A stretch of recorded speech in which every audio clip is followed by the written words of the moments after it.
بسم اللہ الرحمن الرحیم۔ السلام علیکم۔ نبی کریم صلی اللہ علیہ وآلہ وسلم ایک سفر سے واپس آ رہے تھے۔ ایک جگہ آپ نے پڑاؤ ڈالا۔ قریب ہی ایک بستی میں ایک عورت تھی جس کا تنور تھا۔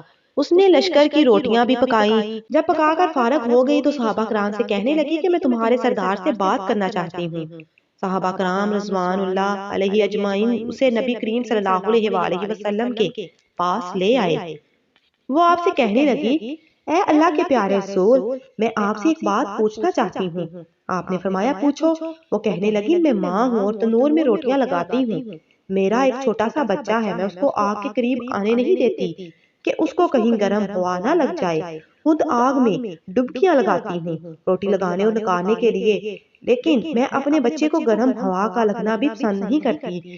میں نے آپ سے سنا تھا کہ ساری دنیا کی ماؤں کی محبتوں کو جمع کر دیا جائے، اس سے 70 گنا زیادہ اللہ تعالیٰ اپنے بندوں سے محبت کرتا ہے، تو اللہ تعالیٰ بندے کو جہنم میں کیسے ڈال سکتا ہے؟ حدیث پاک میں آتا ہے جس کا مفہوم ہے کہ نبی کریم صلی اللہ علیہ وآلہ وسلم نے یہ بات سن کر سر جھکایا اور آپ کی مبارک آنکھوں میں آنسو آنے لگے۔ آپ روتے رہے حتیٰ کہ حضرت جبرائیل علیہ السلام اللہ تعالیٰ کا پیغام لے کر آئے۔ میرے محبوب اس عورت کو بتا دیں، اللہ نے ان پر ظلم نہیں کیا، انہوں نے اپنی جانوں پر خود ظلم کیا، انہوں نے اپنے پاؤں پر خود کلہاڑی ماری، کیونکہ اللہ تو چاہتا ہے کہ یہ بچ جائیں، لیکن یہ لوگ توبہ نہیں کرتے، توبہ کی طرف آتے ہی نہیں، بلکہ اللہ کے ماننے کے بجائے شیطان کی مانتے پھرتے ہیں اور توبہ کو ضائع کرتے ہیں، بھول جاتے ہیں، یہ تو اپنے عمل کی وجہ سے جہنم میں جائیں گے۔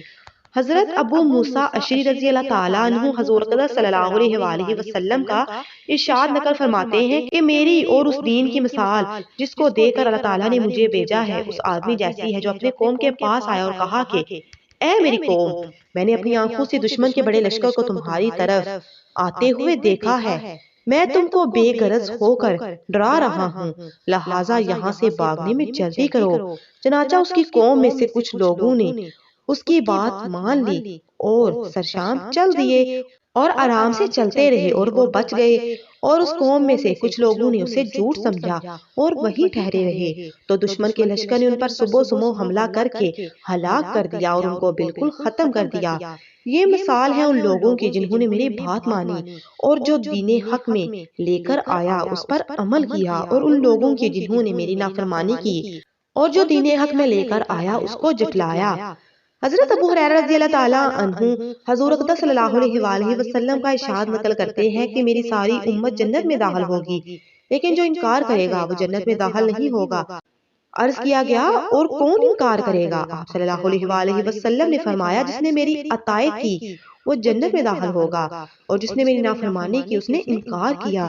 حضرت جابر رضی اللہ تعالیٰ عنہ ارشاد فرماتے ہیں کہ چند فرشتے نبی کریم صلی اللہ علیہ وآلہ وسلم کے پاس آئے، آپ صلی اللہ علیہ وآلہ وسلم سو رہے تھے۔ ان فرشتوں نے آپس میں کہا کہ تمہارے ساتھی کے لیے ایک مثال ہے، اس مثال کو بیان کرو۔ بعض فرشتوں نے کہا یہ سو رہی ہیں، اور بعض فرشتوں نے کہا کہ ان کی آنکھیں سوتی ہیں اور دل بیدار رہتا ہے۔ تو فرشتوں نے کہا کہ ان کی مثال اس آدمی جیسی ہے جس نے ایک گھر بنایا اور اس گھر میں کھانے کی دعوت کا انتظام کیا اور ایک بلانے والے کو بھیجا، تو جس نے اس بلانے والے کی بات نہ مانی، نہ وہ گھر میں داخل ہوا اور نہ ہی اس دعوت میں سے کھایا۔ پھر فرشتوں نے کہا اس مثال کو ان کے سامنے بیان کرو۔